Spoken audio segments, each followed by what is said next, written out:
Fala pessoal, no vídeo de hoje a gente vai conferir aqui o nosso giro de notícias. Antes do vídeo, vou pedir apenas humildemente para você deixar seu like. Clique embaixo no gostei, ajuda demais aqui meu trabalho, é rapidinho e não custa nada. Clique no like e na sequência pode aparecer um botão escrito Hypar. Se aparecer o Hypar, clica que você fortalece mais ainda. Esse botão aparece quando você clica no like, aparece só para alguns. E principalmente, se inscreva aqui no canal. Aqui você acompanha tudo que rola no mundo do UFC, você só sai ganhando. Muitas pessoas veem os vídeos aqui todos os dias, acabam se esquecendo de se inscrever, então é isso. Veja se é inscrito, se não for, se inscreva, deixa o like, deixa o hypar e bora pro vídeo. Começando aqui com nossa primeira notícia, tá surgindo um rumor aí da próxima luta do Caio Borralho com o Adesanya. Essa luta aí, que já foi muito especulada no passado, começou a criar forma novamente. Estão especulando a luta para o UFC 326, o card que vai ser liderado pelo Charles do Bronx e pelo Max Holloway, a disputa do cinturão BMF, o terceiro card do ano. E é isso, Caio Borralho contra o Adesanya, os rumores são quentes, hein? Pode ser que essa luta realmente saia do papel. E aí, quem que vocês acham que vence esse duelo? Caio Borralho ou Adesanya? Luta interessante, hein? O Adesanya que vem de derrota, perdeu para o Du Plessis e também perdeu para o Imavov, o mesmo Imavov que ganhou do Caio, e agora fica próximo aí de fazer esse duelo, né? O Caio que se vencer fica vivo ali no topo da divisão, muito próximo ainda de conseguir o title shot, e o Adesanya que se vencer volta com a moral lá em cima. Quem que leva essa luta? Deixa aí a sua opinião nos comentários. Uma luta aqui interessante pro Caio colocar pra baixo, né? Porque se ficar na trocação, o Adesanya, mesmo já estando aí um pouquinho mais velho, ainda é um fenômeno. Bora pra próxima notícia. E falando em Nassourdine Imavov, eu tô trazendo aqui pra vocês a velocidade incrível do Imavov. Bizarro, pessoal. O cara é muito, muito rápido. Estão falando aí que ele tem a mão mais rápida do UFC. Eu vou rodar o vídeo aqui pra vocês e vou rodar na velocidade original. O vídeo não tá acelerado. Se liga aí a velocidade do Imavov.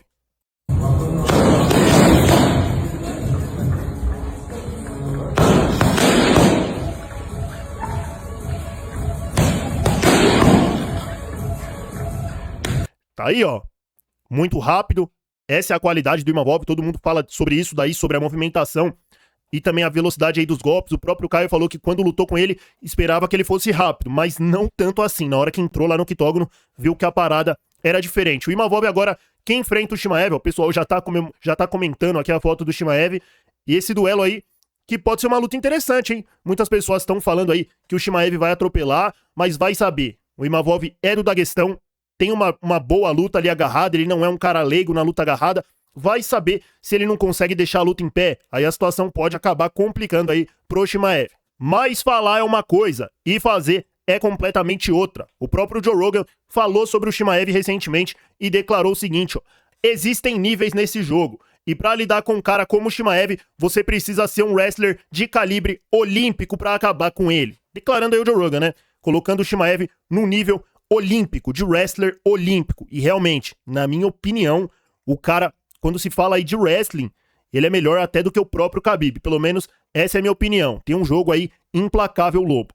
E agora falando de Arman Tsarukyan, recentemente o Dana White concedeu uma entrevista e falou que o Arman vai ter que batalhar para conseguir a disputa pelo cinturão. A relação do Arman Tsarukyan com o UFC não tá nada legal. E quem apareceu falando sobre isso foi o Daniel Cormier. O Daniel Cormier declarou o seguinte, ó, ele discorda do Dana White. Abre aspas pra fala do Cormier. O Arman merece uma luta pelo cinturão. Fecha aspas, declarou aí o Cormier, discordando do Dana White. E realmente, pessoal, já passou do tempo. Por mais que ele ficou aí afastado muito tempo, voltou, venceu o Dan Hooker, venceu com facilidade e viu o Paddy Pimblett e o Justin Gaethje furando a fila. Falando de mérito esportivo, isso é uma completa injustiça com o menino Tsarukyan.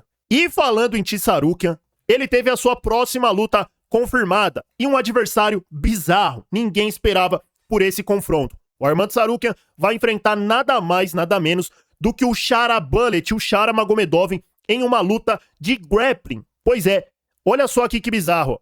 No dia 30 de dezembro, lá na Armênia, vai rolar essa luta. Tsarukyan e Magomedov, aí o Chara Bullet, em uma luta de grappling. O Tsarukyan, que vem fazendo várias lutas de grappling pra não ficar parado, foi o que sobrou pro cara. Não tem o que ele fazer. E é isso.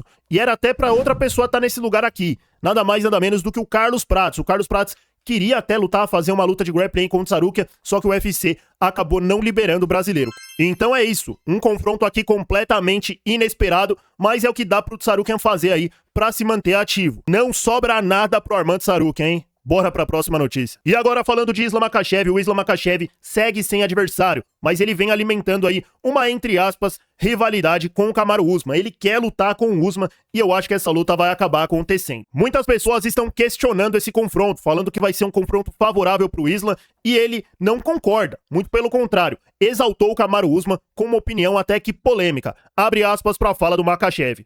A mídia não acredita, mas o Usman esmagaria esses novatos como o Morales e o Prats. Esses caras ainda não foram testados. Eu acho que o Usman seria a minha luta mais dura. Fecha aspas, declarou aí o Islam Makhachev, justificando o seu desafio, justificando esse confronto. E é aquilo, se a gente olhar pelo lado técnico, realmente o Kamaru Usman tem o jogo pra parar o Makhachev. A questão aqui é, e a idade? Será que o Usman ainda tem vigor físico pra fazer o que ele fazia antes, aquele jogo de defesa de quedas, ou até imprimindo ali o seu jogo pra quedar, fazendo clinch e também se saindo muito bem ali na trocação? Se a gente olhar aí no auge, na minha opinião, no auge, o Kamaru Usman do peso meio médio vence o Islam Makhachev, mas a gente já tá em outro tempo. O Makhachev é mais novo, tá vindo aí no embalo e pode sair com a vitória, mas é uma luta dura, hein? Uma luta complicada aqui pro Makhachev e digo mais, muitas páginas estão fazendo enquetes sobre quem que deve ser o próximo adversário do Makhachev e na esmagadora maioria o Kamaru Usman sai na frente. O próprio Carlos Prates é preferência apenas do público brasileiro. O público americano e também no mundo inteiro tá dividido entre Morales e Kamaru Usman, com uma vantagem grande aí pro Kamaru Usman. Então essa luta, podem anotar aí, vai acontecer. Islam Makhachev e Kamaru Usman. E falando de Carlos Prates, o Carlos Prates quer lutar pelo cinturão. E falou sobre a luta do Makhachev e do Usman e também sobre quando que ele vai lutar pelo cinturão. O Prates tá bem confiante, hein? Se liga aí o que ele falou. Você acredita que a próxima luta vai ser pelo cinturão? Você acha que vai precisar? Eu acredito que se o Kamaru Usman lutar pelo cinturão, eu tenho que fazer mais uma luta. Se não for o Kamaru Usman, acredito muito que vai ser eu. Você acha que só ele pode falar da Fiona? Acho que sim. Pelo que eu tô ouvindo aí, acho que sim. E o que você acha dessa possibilidade de Kamaru Usman disputar o cinturão? Ele é mais campeão, ele tem nome e tal, mas... Mano, tem muita coisa envolvida, né, mano? Tem o que o Makhachev quer, os dois são mesmo empresário.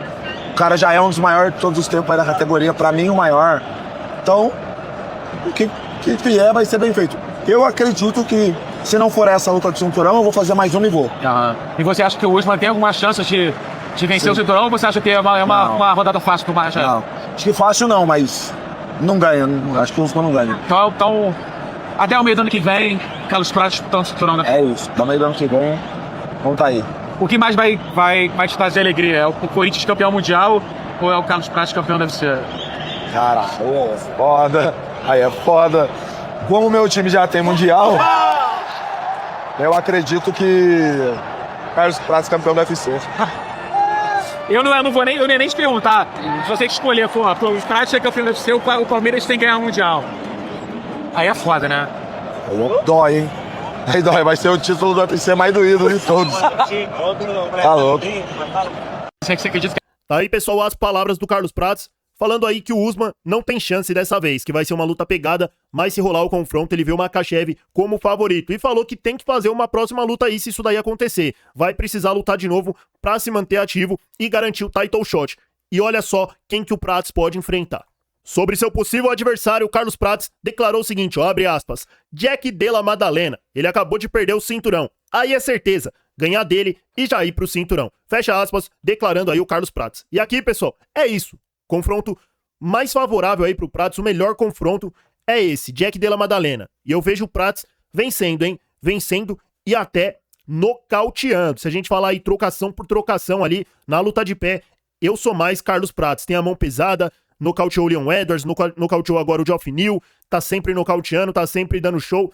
E se colocar o Jack Della Maddalena aí na frente dele, claro, vai ser uma luta complicada, um ex-campeão, mas eu vejo o Prates vencendo, convencendo e lutando com o campeão na sequência. Quem que você acha que vence essa luta? Islam ou Kamaru Usman? E também sobre o Carlos Prates ou Jack Della Maddalena? Deixa aí a sua opinião nos comentários. E falando na divisão do peso meio médio, quem apareceu foi o Joaquin Buckley. O Joaquin Buckley que foi derrotado pelo Kamaru Usman. Ele estava muito próximo ali de também disputar o cinturão. O Buckley era um possível desafiante. ele reapareceu aí novamente, quer voltar ativa e desafiou nada mais, nada menos do que o Nômade, Shavkat Rakhmonov. O Rakhmonov tá voltando, vai voltar agora em 2026, muito provavelmente aí antes da metade do ano. Ele era o desafiante número 1, né? O cara que ia lutar pelo cinturão, acabou que se lesionou, o Jack Della Maddalena entrou no lugar, foi campeão, e o Joaquin Buckley apareceu provocando o Rakhmonov, e teve uma resposta aí um tanto quanto engraçada. Olha só o que o Joaquin Buckley falou.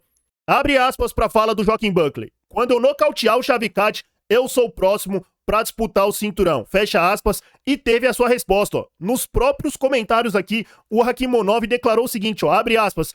Pretinho, você leva uma surra. Fecha aspas. Declarando aqui o Rakhmonov. Provocando, fazendo aí a graça. E é isso. Vai surgindo aí uma nova rivalidade. Joaquin Buckley e Shavkat Rakhmonov. Na minha opinião aqui, o Shavkat atropela.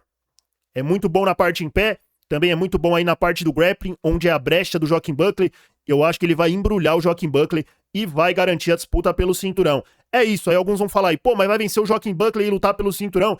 Só que eu acho que é isso que o Rakhmonov precisa, apenas mais uma luta aí pra dizer que tá ativo, conseguir uma vitória aí contra um cara aí do ranking, bem ranqueado, que é o Joaquin Buckley, e já fica ali na boca do gol. Muitos desafiantes, hein? Mas vamos ver, pode ser que o UFC escale ele até contra o próprio Morales, eu ouvi esse rumor, também o Ian Gary pode lutar contra o Morales, vamos ver o que vai acontecer. Essa divisão tá embolada. E é aquilo, se o Rakhmonov lutar pelo cinturão, lutar contra o Islam Makhachev, quem que vocês acham que vence?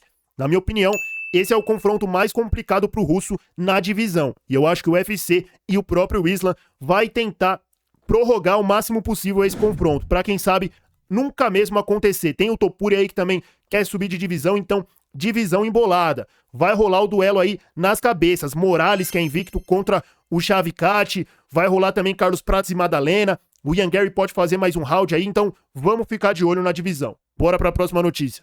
E falando novamente de Islam Makhachev, o Islam foi muito criticado quando conquistou o cinturão. Por quê? Porque muitas pessoas falaram que ele era um lutador entediante, que ele ficou amarrando 5 rounds e que ninguém quer ver esse tipo de luta. O próprio Topuria apareceu nas redes sociais criticando, falando que ele é inimigo do entretenimento e muitos outros fãs. Todo mundo tava descascando o Makhachev e parece que ele sentiu as críticas. Olha só o que ele declarou aqui, hein? Abre aspas pra fala do Islam Makhachev. Eu sinto que posso ficar nesse peso por muito tempo, segurando o cinturão e me sentindo confortável. Eu posso dizer que na luta contra o Jack Della Maddalena, eu estava um pouco nervoso, porque eu não tinha certeza sobre o meu condicionamento por 5 rounds, meu poder e força, e como o adversário também ia se sentir. Por isso, eu senti alguma tensão. Mas agora, eu sei que eu posso lutar por 5 rounds com qualquer pessoa. E o Makhachev concluiu o seguinte: então, eu vou arriscar mais e vou lutar um pouco diferente. Fecha aspas, declarando aí o Makhachev, ó. Olha só que interessante. Falando que agora vai correr mais riscos, que ele não estava muito confiante ali, estava vendo como que o corpo dele ia se sair, por isso que ele lutou de maneira mais pragmática. E nas próximas rodadas vai vir mais solto, vai vir pra finalizar, ou quem sabe até nocautear. E aqui, pessoal, vou fazer até uma observação, ó. Muitas das vezes aqui é o pessoal ficar falando aí que eu sou hater dos russos e tudo mais, muito pelo contrário, principalmente aqui do Makhachev. Eu sempre falei aqui pra vocês, eu sou fã do Makhachev, não sou fã de carteirinha aí, mas eu admiro o trabalho do cara. É um ótimo lutador, um dos melhores de todos os tempos, e ele sempre busca finalizar as lutas. Essa última rodada que ele ficou amarrando, mas fora isso daí o cara sempre veio pra cima, sempre caiu pra dentro, sempre busca as finalizações no chão, sempre também se expõe a mais riscos. E tá aí, falou aí que vai correr mais riscos, vai lutar de maneira diferente pra empolgar o público. Essas foram as palavras do Islam Makhachev. O que vocês acham? Acham que ele sentiu a pressão aí dos fãs, a cobrança? Eu acho que sim, que as críticas acabaram fazendo efeito e ele vai lutar de maneira diferente daqui pra frente. E agora, partindo aqui pra nossa próxima notícia, falando de nada mais, nada menos do que Alex Poatan e a saga do peso pesado. Afinal, o Poatan vai subir ou não vai subir de divisão? Um lutador da categoria tá preocupado aí com a subida do Poatan e tem um ponto de vista aqui muito interessante. Olha só, quem apareceu falando sobre o Poatan foi nada mais nada menos do que Curtis Blades, ex-desafiante ao cinturão. Ele declarou o seguinte: é meio ruim o Poatan subir para o peso pesado. Eu acho que existe uma pressão para colocar o Alex Pereira no peso pesado porque ele tá ficando mais velho. Provavelmente querem aproveitar o valor dele antes que o corpo comece a quebrar. Fecha aspas, declarando aí o Curtis Blades. Tá aí, as palavras do Curtis Blades questionando a idade do Poatan. O Poatan hoje tem 38 anos, mas ainda não deu sinal de estar desacelerando. Aí que tá o ponto da questão. Uma coisa é olhar para a idade do Poatan e falar se ele tá velho ou não. Outra coisa é ignorar a idade e olhar o desempenho. Se a gente olhar para o desempenho, o cara parece mais novo do que nunca. Subiu pro meio pesado quando o corpo tava cobrando e tá muito bem. Eu acho que o Poatan, se quiser, continua tranquilo aí na divisão do meio pesado. Mas, realmente, eu acho que se subir agora pro peso pesado, chega com tudo e pode fazer história. Mas não concordo aqui não, que o Poatan, entre aspas, tá ficando velho. E ele falando aqui, ó, querem aproveitar o valor dele antes que o corpo comece a quebrar. A gente tava falando do Poatan, o cara tem uma genética diferente, cada corpo é um corpo e não dá pra generalizar. Não dá pra falar, o Poatan tá velho só por causa da idade. Se a gente olhar o desempenho dentro do octógono, olha o que ele fez com o Ankalaev. Um Ankalaev que tá na flor da idade, no auge físico e foi atropelado. Então, qual que é o parâmetro aqui de comparação? E a gente sabe também, peso pesado pode lutar até mais velho ali. 38, 39, 40, 41 anos. A gente já viu aí lutador com a idade avançada se tornando campeão, não tem que fazer o corte de peso, fica ali com a experiência acumulada, com um corpo forte. Então é isso, não dá pra generalizar. O que vocês acharam aí das palavras do Curtis Blades? Acha que o Poatan já tá ficando velho? Acham que o UFC quer espremer a laranja antes que a laranja apodreça? Deixa aí a sua opinião nos comentários. Eu já vou falar aqui, eu quero ver o Poatan no peso pesado, quero ver ele fazendo história. O primeiro triplo campeão. E anotem aí, isso daí vai acontecer. Enfim, pessoal, a gente vai ficar por aqui. Esse foi nosso giro de notícias. Tamo junto. Deixa o like aí pra fortalecer. Também se inscreva aqui no canal pra estar sempre acompanhando. E até o próximo vídeo, que tá rolando aqui no canto, ó. Só clicar e conferir o último giro de notícias. Te vejo lá. Tamo junto.